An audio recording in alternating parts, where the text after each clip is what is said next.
यदि कोई जीवन साथी उसको अच्छा मिल गया तो उसका भविष्य बदल गया, वरना मरने के अलावा कोई चारा नहीं छोड़ते हैं आप माँ बाप, कोई चारा नहीं छोड़ते हैं। और कहते हैं कि मेरी बेटी बहुत दुखियारी है। अरे आप सबका एक दिखावा होता है। आप सब जब भी सोचते हो तो अपने बेटों के लिए सोचते हो, जब भी करते हो, कुछ करते भी हो तो अपने बेटों के लिए करते हो। क्या करते हो बेटियों के लिए? जब करना था तो आपने किया नहीं, उसको पढ़ाया लिखाया नहीं, ज्यादा उसको काबिल बनाया नहीं। ठोकर खा के जीती है आपकी बेटियां, ठोकर खा के। कभी पूछते हैं उसकी जिंदगी किस तरह कटती है, कैसे सोती है, कैसे जगती है? कोई नहीं सोचता। हाँ, कुछ पेरेंट्स ऐसे हैं जो सोचते हैं।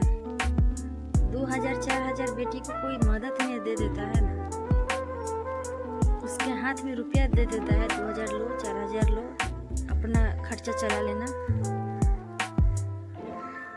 और बेटी चुपचाप ले लेती है, मजबूरी है। लेकिन वो किस दौर से गुजरती है किसी को नहीं पता है, किसी को नहीं पता।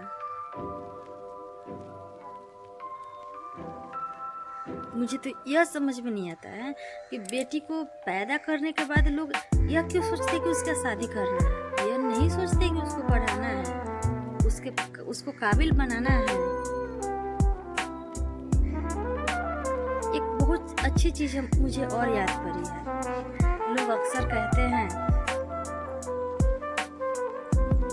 जब बेटी को शादी नहीं हुआ होता है तब कहते हैं कि ज्यादा पढ़ लिख के क्या करेगी, ससुराल में जाएगी तो मेरे लिए कमाएगी।